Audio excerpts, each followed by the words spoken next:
Bismillahirrahmanirrahim. Assalamualaikum dan salam sejahtera. Cikgu ucapkan kepada semua pelajar pada hari ini. Cikgu akan menyentuh reka bentuk dan teknologi tingkatan 1. Bab yang akan cikgu sentuh pada hari ini adalah dunia reka bentuk. Sebelum kita pergi dengan lebih lanjut, saya perkenalkan diri terlebih dahulu. Cikgu bernama Kasmaini binti Mat Yusof. Sekarang ni bertugas di SMK Ismail Petra. Pada hari ini kita akan tengok bab 1 dunia reka bentuk dan cikgu akan fokus 1.2 kepentingan reka bentuk dan teknologi. Standard pembelajaran. Pada akhir pembelajaran, pelajar sepatutnya dapat 1.2.1 menyenaraikan kepentingan reka bentuk dan teknologi. 1.2.2 mengenal pasti peranan reka bentuk. 1.2.3 menerangkan etika reka bentuk. Dan 1.2.4 meneroka kerjaya dalam bidang reka bentuk. Cikgu ingin uji pengetahuan pelajar-pelajar. Pada sebelum ni, kamu semua telah diajar berkaitan dengan reka bentuk dan teknologi. Masihkah kamu ingat apakah itu definisi reka bentuk dan teknologi? Definisi reka bentuk dan teknologi merupakan gabungan pengetahuan tentang penyusunan bahan secara terancang dengan mengaplikasikan pengetahuan sains dan matematik untuk memudahkan kehidupan manusia. Cikgu percaya di sekeliling kita terdapat banyak produk yang kita guna dalam kehidupan kita sehari-hari untuk memudahkan urusan kita. Antara contoh produk yang biasa kamu guna adalah telefon pintar, komputer, pendrive, kereta, lift, kamera litar tertutup CCTV dan banyak lagi. Ini antara beberapa contoh yang cikgu ambil lah untuk memudahkan kamu kaitkan reka bentuk dan teknologi. Kamu juga telah diajar berkaitan dengan elemen reka bentuk. Masihkah kamu ingat ada berapa elemen reka bentuk yang kamu dah belajar? Di sini kita ada 7 elemen reka bentuk. Yang pertama adalah elemen garisan. Yang kedua, rupa. Elemen yang ketiga, bentuk. Elemen yang keempat, tekstur. Elemen yang kelima, saiz. Elemen yang keenam, warna. Dan elemen yang ketujuh, ruang. Kita juga telah diajar berkaitan dengan prinsip reka bentuk. Prinsip reka bentuk juga mempunyai 7 prinsip. Prinsip yang pertama adalah prinsip keseimbangan. Prinsip yang kedua, prinsip pengulangan. Prinsip yang ketiga, kontras. Prinsip yang keempat, kesejajaran. Prinsip yang kelima, pergerakan. Prinsip yang keenam, ruang. Dan prinsip yang ketujuh, berdekatan. Itu adalah pengetahuan sedia ada murid-murid sebab kamu telah belajar sebelum ini. Sekarang mari kita tengok apakah kepentingan reka bentuk dan teknologi. Di sini ada beberapa kepentingan reka bentuk dan teknologi. Kita tengok kepentingan yang pertama, dia sebagai penyumbang kepada perkembangan teknologi moden. Kepentingan yang kedua, sebagai penyumbang kepada pembangunan sosial, sains dan teknologi. Kepentingan reka bentuk yang ketiga, dia dapat memenuhi keperluan dan kehendak masyarakat. Kepentingan yang keempat, pengubahsuaian untuk memudahkan manusia.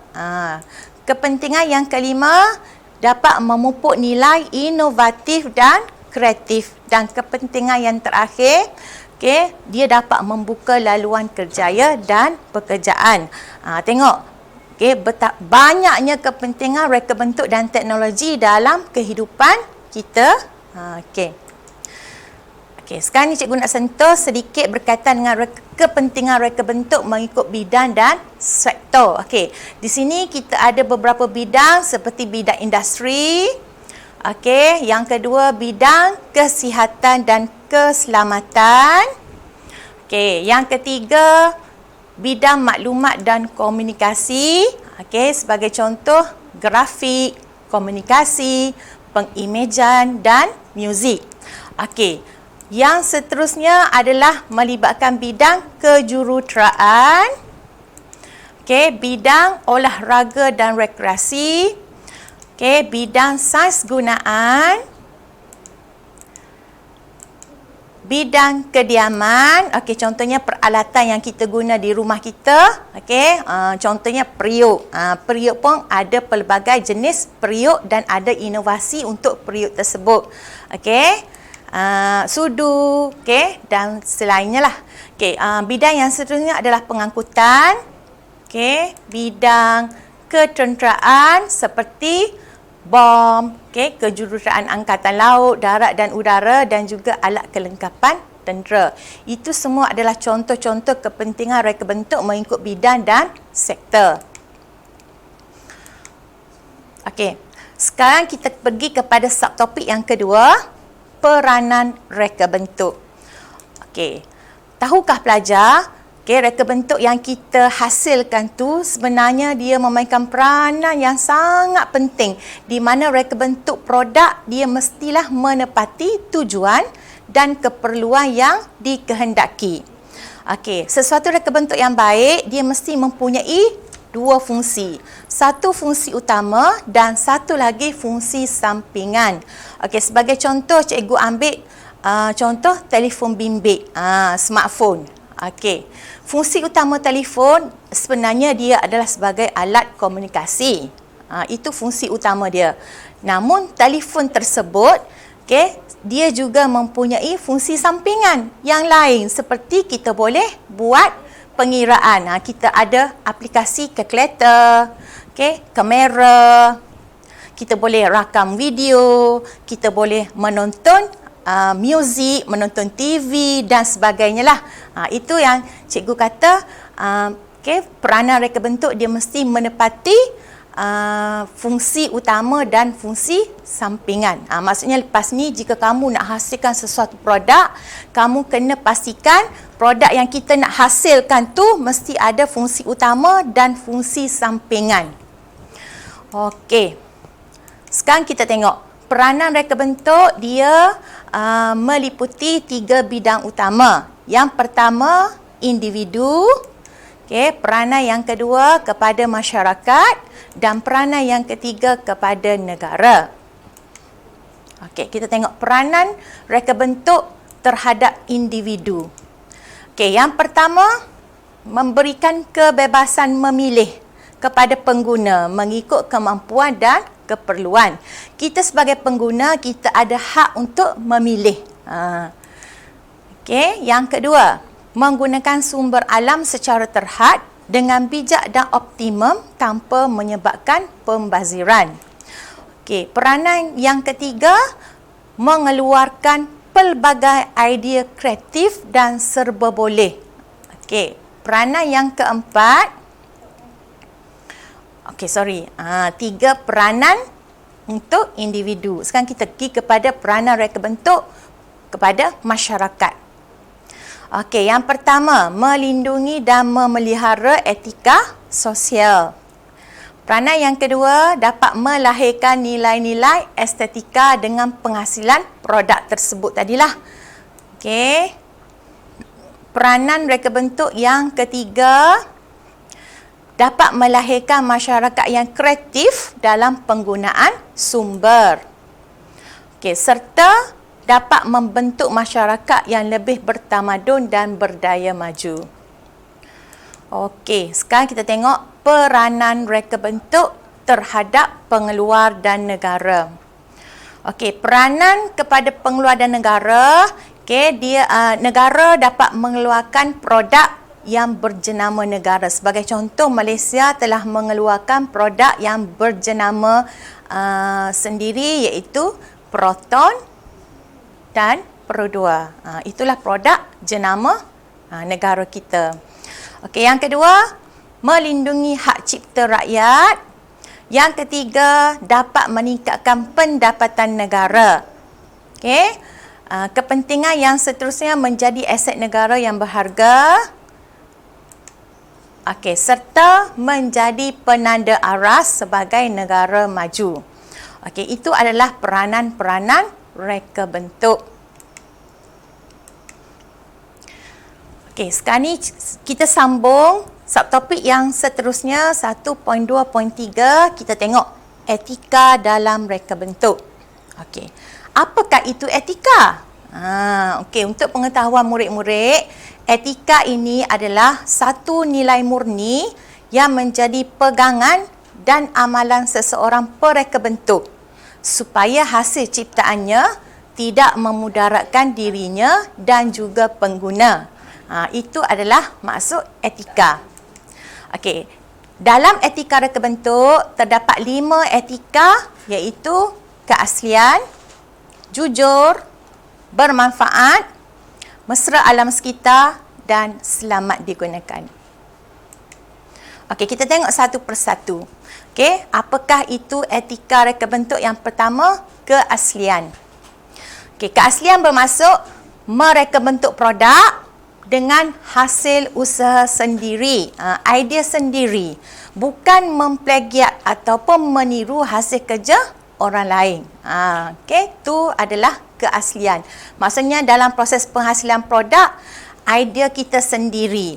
Ataupun kalau kita nak ambil idea orang lain, kita ada ubah suai, modify sikit, bukan ambil tiru 100%.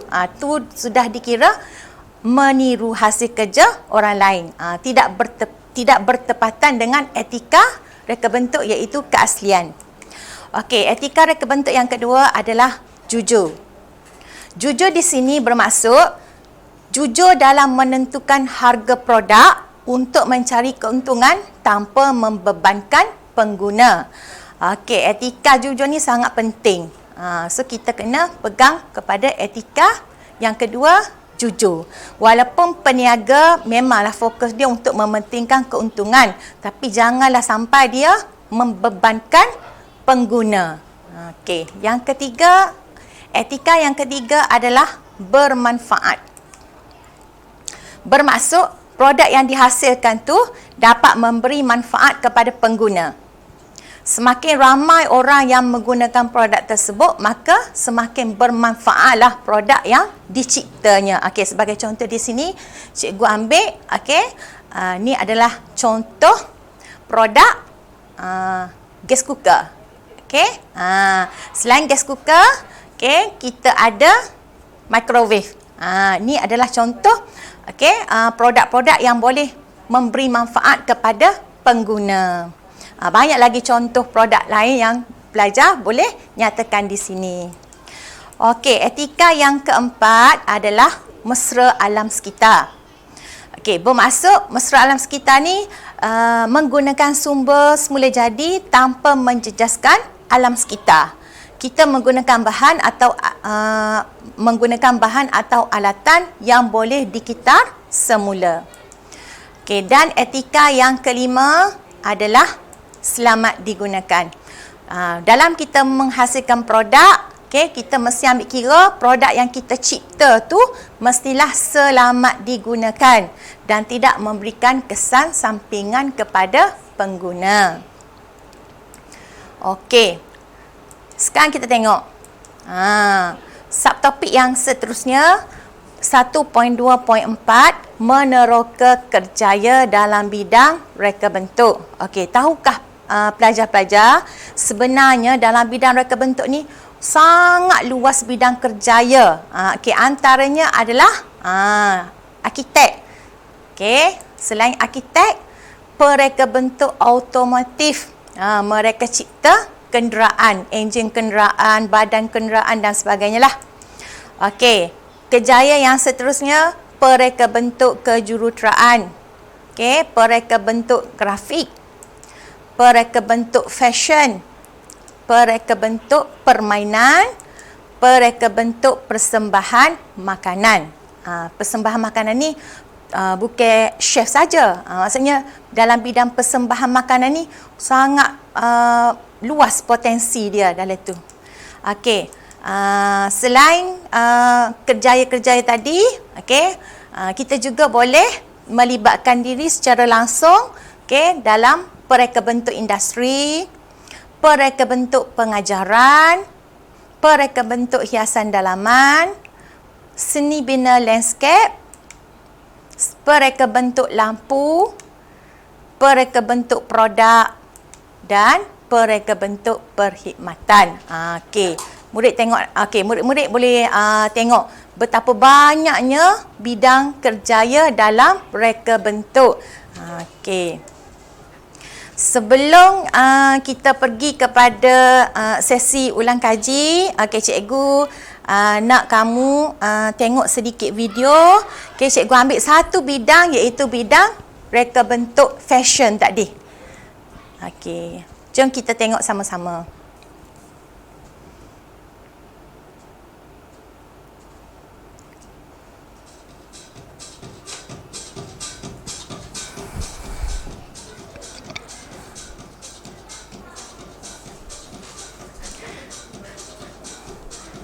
Okey, cikgu nak tanya murid-murid. Siapa di sini pernah tengok pertunjukan fashion? Mungkin ada antara kamu yang pernah mengikuti mana-mana fashion show ataupun tak pernah tengok pertunjukan fashion selama ni dah. Hanya tengok dalam TV, dalam video. Okey, di sini cikgu nak tunjuk peluang kerjaya dalam bidang reka bentuk fashion.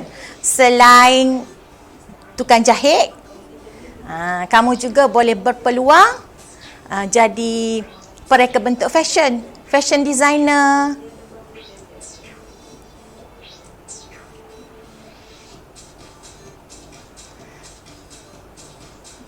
Cantik di pakaian-pakaian yang ditonjolkan oleh model-model dalam pertunjukan fashion ni kan. Okey, sekarang mari kita kaitkan dengan pelajaran yang kita dah belajar pada hari ini. Okey, cuba kamu nyatakan elemen yang ada pada video ini. Elemen reka bentuk yang ada pada video pertunjukan fashion ni. Ada tak elemen reka bentuk? Mesti ada. Okey, apa elemen reka bentuk yang ada dalam video ni? Okey, satu, elemen garisan. Okey, yang kedua, elemen warna. Yang ketiga, elemen rupa. Yang keempat, ada lagi tak? Selain garisan, warna, rupa, elemen bentuk. Okey? Lagi? Ada lagi? Tak ada dah? Cikgu rasa boleh lagi. Baru 4 elemen. Garisan, warna, rupa, bentuk, saiz. Okey. Prinsip-prinsip. Ada tak prinsip dalam pertunjukan ni? Ada. Prinsip keseimbangan, kepelbagaian dan sebagainya lah. Okey. Sekarang kita pergi kepada sesi ulang kaji. Okey, di sini cikgu ambil 2 sahaja soalan yang mudah untuk kamu ulang kaji balik apa yang kita dah belajar tadi. Okey, soalan yang pertama, nyatakan kepentingan reka bentuk dan teknologi. Dan soalan yang kedua, terangkan etika reka bentuk. Okey, cikgu bagi masa lebih kurang 2 minit untuk kamu cuba selesaikan soalan ni.